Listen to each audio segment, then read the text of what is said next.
This is Horus. He is the sun god of Egypt of around 3000 BC. He is the sun anthropomorphized, and his life is a series of allegorical myths involving the sun's movement in the sky. From the ancient hieroglyphics in Egypt, we know much about this solar messiah. For instance, Horus, being the sun or the light, had an enemy known as Set, and Set was the personification of the darkness or night. And, metaphorically speaking, every morning Horus would win the battle against Set, while in the evening Set would conquer Horus and send him into the underworld. It is important to note that dark versus light, or good versus evil, is one of the most ubiquitous mythological dualities ever known, and is still expressed on many levels to this day. Broadly speaking, the story of Horus is as follows.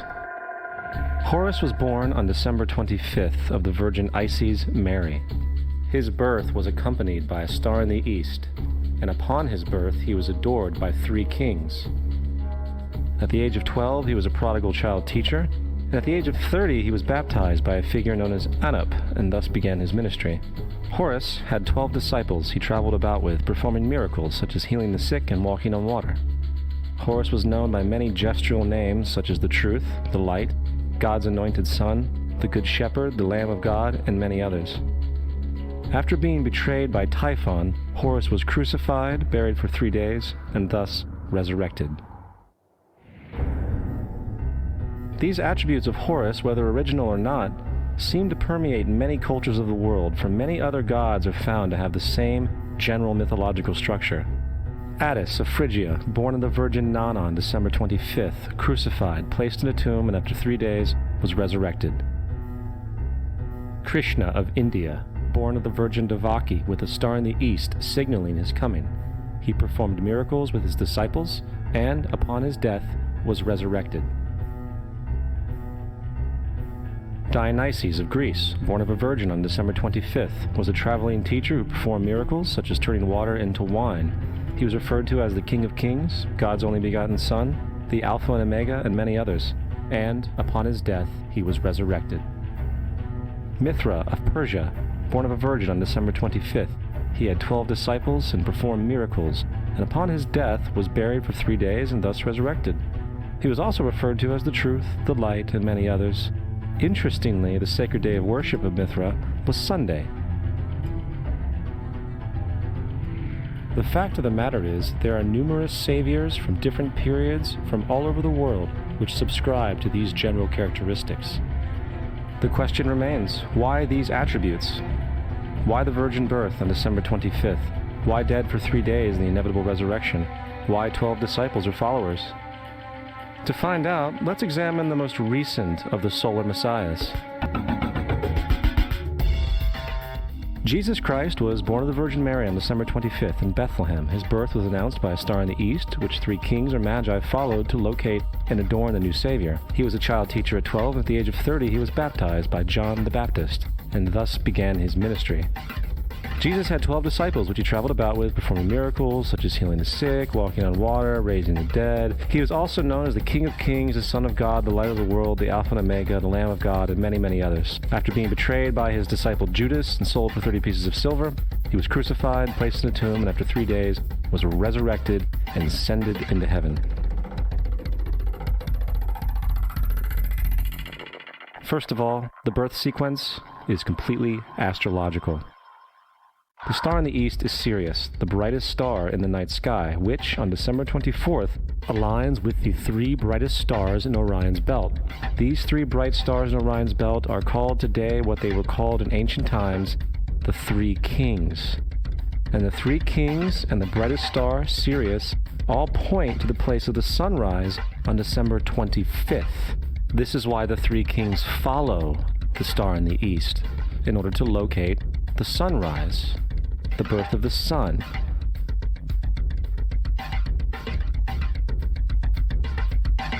The Virgin Mary is the constellation Virgo, also known as Virgo the Virgin.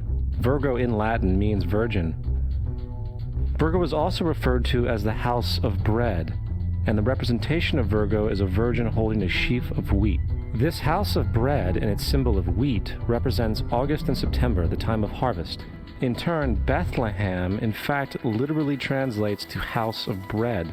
Bethlehem is thus a reference to the constellation Virgo, a place in the sky, not on Earth. There is another very interesting phenomenon that occurs around December 25th, or the winter solstice. From the summer solstice to the winter solstice, the days become shorter and colder. And from the perspective of the northern hemisphere, the sun appears to move south and get smaller and more scarce. The shortening of the days and the expiration of the crops when approaching the winter solstice symbolize the process of death to the ancients. It was the death of the sun. And by December 22nd, the sun's demise was fully realized, for the sun, having moved south continually for 6 months, makes it to its lowest point in the sky. Here a curious thing occurs. The sun stops moving south, at least perceivably, for 3 days. And during this 3-day pause, the sun resides in the vicinity of the Southern Cross, or Crux, constellation. And after this time, on December 25th, the sun moves 1 degree, this time north, foreshadowing longer days, warmth, and spring. And thus it was said, the sun died on the cross, was dead for 3 days, only to be resurrected or born again. This is why Jesus and numerous other sun gods share the crucifixion, 3-day death, and resurrection concept. It is the sun's transition period before it shifts its direction back into the northern hemisphere, bringing spring and thus salvation. However, they did not celebrate the resurrection of the sun until the spring equinox, or Easter. This is because at the spring equinox the sun officially overpowers the evil darkness, as daytime thereafter becomes longer in duration than the night, and the revitalizing conditions of spring emerge. Now, probably the most obvious of all the astrological symbolism around Jesus regards the 12 disciples. They are simply the 12 constellations of the zodiac, which Jesus, being the sun, travels about with. In fact, the number 12 is replete throughout the Bible.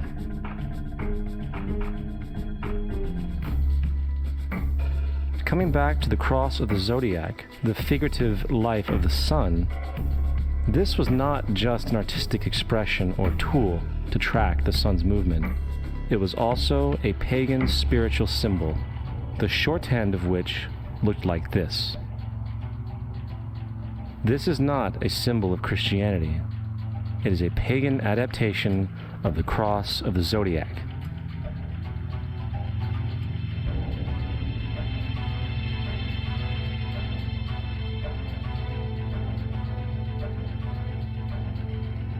This is why Jesus in early occult art is always shown with his head on the cross, for Jesus is the Son of God, the light of the world, the risen Savior, who will come again, as it does every morning, the glory of God, who defends against the works of darkness, as he is born again every morning, and can be seen coming in the clouds, up in heaven, with his crown of thorns, or sun rays.